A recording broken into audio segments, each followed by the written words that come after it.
दुर्गा सप्तशती का चौथा अध्याय इस प्रकार है, जिसमें इंद्रादि देवताओं द्वारा देवी की स्तुति की गई है।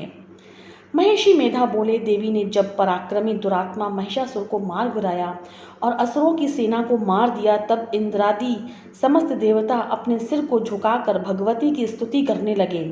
जिस देवी ने अपने शक्ति से ये जगत व्याप्त किया है और जो संपूर्ण देवताओं तथा महर्षियों की पूजनीय है, उस अंबिका को हम भक्तिपूर्वक नमस्कार करते हैं। वह हम सबका कल्याण करे। जिस अतुल प्रभाव और बल का वर्णन भगवान विष्णु, शंकर और ब्रह्मा जी भी नहीं कर सके, वह चंडिका देवी इस संपूर्ण जगत का पालन करे और अशुभ भय का नाश करे। पुण्य आत्माओं के घरों में तुम लक्ष्मी रूप हो और पापियों के घरों में तुम अलक्ष्मी रूप हो। सत्कुल में उत्पन्न होने वालों के लिए तुम लज्जा रूप होकर उनके घरों में निवास करती हो। हम उस दुर्गा भगवती को नमस्कार करते हैं। हे देवी, इस विश्व का पालन करो। हम तुम्हारे अचैतन्य रूप का किस प्रकार वर्णन करें। असुरों के नाश करने वाली भारी पराक्रम तथा समस्त देवताओं और दैत्यों के विषय में जो तुम्हारे पवित्र चरित्र हैं, उनको हम किस प्रकार वर्णन करें। हे देवी, त्रिगुणात्मका होने पर भी तुम संपूर्ण जगत की उत्पत्ति का कारण हो। हे देवी, भगवान विष्णु, शंकर आदि किसी भी देवता ने तुम्हारा पार नहीं पाया। तुम सबकी आश्रय हो। ये संपूर्ण जगत तुम्हारा ही अंश रूप है, क्योंकि तुम सबकी आदिभूत प्रकृति हो। हे देवी, तुम्हारे जिस नाम के उच्चारण से संपूर्ण यज्ञों में सब देवता तृप्ति लाभ करते हैं, वह स्वाहा तुम ही हो। इसके अतिरिक्त तुम पितरों की तृप्ति का कारण हो, इसीलिए सब आपको स्वधा कहते हैं।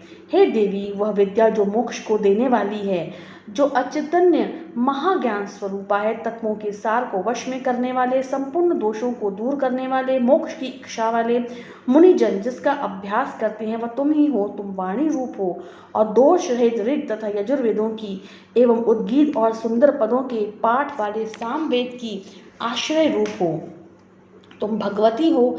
इस विश्व की उत्पत्ति एवं पालन के लिए तुम वार्ता के रूप में प्रकट हुई हो और तुम संपूर्ण संसार की पीड़ा को हरने वाली हो। हे देवी, जिससे सारे शस्त्रों को जाना जाता है, वह मेधा शक्ति तुम ही हो और दुर्गम भव सागर से प्राप्त करने वाली नौका भी तुम ही हो। लक्ष्मी रूप से विष्णु भगवान के हृदय में निवास करने वाली और भगवान महादेव द्वारा सम्मानित गौरी देवी तुम ही हो। मंद मुस्कान वाले निर्मल पूर्ण चंद्र बिंब के समान और उत्तम तथा सुवर्ण की मनोहर कांति से कमनीय तुम्हारे मुख को देखकर भी महिषासुर क्रोध में भर गया। यह बड़े आश्चर्य की बात है। तो उदयकाल के चंद्रमा की भांति लाल हो गया और तनी हुई भौहों के कारण विकराल रूप हो गया। उसे देखकर भी महिषासुर के शीघ्र प्राण नहीं निकल गए। यह बड़े आश्चर्य की बात है। आपके कुपित मुख के दर्शन करके भला कौन जीवित रह सकता है। हे देवी, तुम हमारे कल्याण के लिए प्रसन्न हो। आपके प्रसन्न होने से इस जगत का अभ्युदय होता है और आप जब क्रुद्ध हो जाती हो तो कितने ही कुलों का सर्वनाश हो जाता है।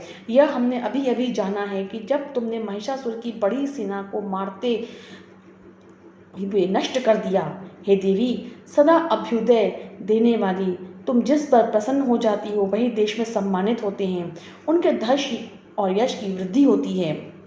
उनका धर्म कभी शिथिल नहीं होता और उनके यहाँ अधिक पुत्र पुत्रियां और नौकर होते हैं। हे देवी, तुम्हारी कृपा से धर्मात्मा पुरुष प्रतिदिन श्रद्धापूर्वक यज्ञ करता है और धर्मानुकूल आचरण करता है और उसके प्रभाव से स्वर्गलोक को प्राप्त करता है, क्योंकि तुम तीनों लोकों में मनोवांछित फल देने वाली हो। हे माँ दुर्गे, तुम स्मरण करने पर संपूर्ण जीवों के भय को नष्ट कर देती हो और स्थिर चित्त वालों के द्वारा चिंतन करने पर उन्हें और अत्यंत मंगल देती हो। हे दरिद्र मुखनाशिनी देवी, तुम्हारे सिवाय दूसरा कौन है। तुम्हारा चित्त सदा दूसरों के उपकार में लगा रहता है।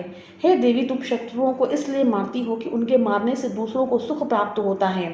वह चाहे नरक में जाने के लिए चिरकाल तक पाप करते रहे हो, किंतु तुम्हारे साथ युद्ध करके सीधे स्वर्ग को जाएं, इसीलिए तुम उनका वध करती हो। हे देवी, क्या तुम दृष्टिपात मात्र से असुरों को भस्म नहीं कर सकती। अवश्य ही कर सकती हो, किंतु तुम्हारा शत्रुओं को शस्त्रों के द्वारा मारना इसीलिए है कि शस्त्रों के द्वारा मरकर वे स्वर्ग को जाएं। इस प्रकार से हे देवी, उन शत्रुओं के प्रति भी तुम्हारा विचार उत्तम है। हे देवी, तुम्हारे उग्र खड्ग की चमक से और त्रिशूल की नोक की कांति की किरणों से असुरों की आंखें फूट नहीं गईं। उसका कारण यह था कि वे किरणों से शोभामयान तुम्हारे चंद्रमा के समान आनंद प्रदान करने वाले सुंदर मुख को देख रहे थे। और हे देवी, तुम्हारे शील बुरे वृत्तांत को दूर करने वाला है और सबसे अधिक तुम्हारा रूप है जो न तो कभी चिंतन में आ सकता है और न जिसकी दूसरे से कभी तुलना ही हो सकती है। तुम्हारा बल व पराक्रम शत्रुओं का नाश करने वाला है। इस तरह तुमने शत्रुओं पर भी दया प्रकट की है। हे देवी, तुम्हारे बल की किसके साथ बराबरी की जा सकती है, तथा शत्रुओं को भय देने वाली इतनी सुंदर रूप भी किसका है। हृदय में कृपा और युद्ध में निष्ठुरता, यह दोनों बात तीनों लोकों में केवल तुम्ही में देखने को मिलती है। हे माता, युद्ध भूमि में शत्रुओं को मारकर तुमने उन्हें स्वर्ग लोक में पहुंचाया है। इस तरह तीनों लोकों की तुमने रक्षा की है तथा उन उन्मत्त असुरों से जो हमें भय था उसको भी तुमने दूर कर दिया। तुमको हमारा नमस्कार है। हे देवी, तुम शूल और खड्ग से हमारी रक्षा करो तथा घंटे की ध्वनि और धनुष की टंकोर से भी हमारी रक्षा करो। हे चंडिके, आप अपने शूल को घुमाकर पूर्व, पश्चिम, उत्तर और दक्षिण दिशा में हमारी रक्षा करो। तीनों लोकों में जो भी तुम्हारा सौम्य रूप है तथा घोर रूप है उससे हमारी रक्षा करो तथा इस पृथ्वी की रक्षा करो। हे अंबिके, आपके कर पल्लवों में जो खड्ग, शूल और गदा आदि शस्त्र शोभा पा रहे हैं उनसे हमारी रक्षा करो। महर्षि बोले, इस प्रकार जब सब देवताओं ने जगत माता की स्तुति की और नंदनवन के पुष्पों तथा गंधों अनुलेपनों द्वारा उनका पूजन किया और फिर सबने मिलकर जब सुगंधित व दिव्य रूपों द्वारा उनको सुगंधि निवेदन की, तब देवी ने प्रसन्न होकर कहा, हे देवताओं, तुम सब मुझसे मनोवांछित वर मांगो। देवता बोले, हे भगवती, तुमने हमारा सब कुछ कार्य किया है, अब हमारे लिए कुछ भी मांगना बाकी नहीं रहा, क्योंकि तुमने हमारे शत्रु महिषासुर को मार डाला है। महेश्वरी, तुम इस पर भी यदि हमें कोई वर देना चाहती हो तो बस इतना वर दो कि जब जब हम आपका स्मरण करें तब तब आप हमारी विपत्तियों को हरण करने के लिए हमें दर्शन दिया करो। हे अंबिके, जो कोई भी तुम्हारी स्तुति करे तुम उनको वृद्ध, समृद्धि और वैभव देने के साथ ही उनके धन और स्त्री आदि संपत्ति बढ़ावें और सदा हम पर प्रसन्न होवें।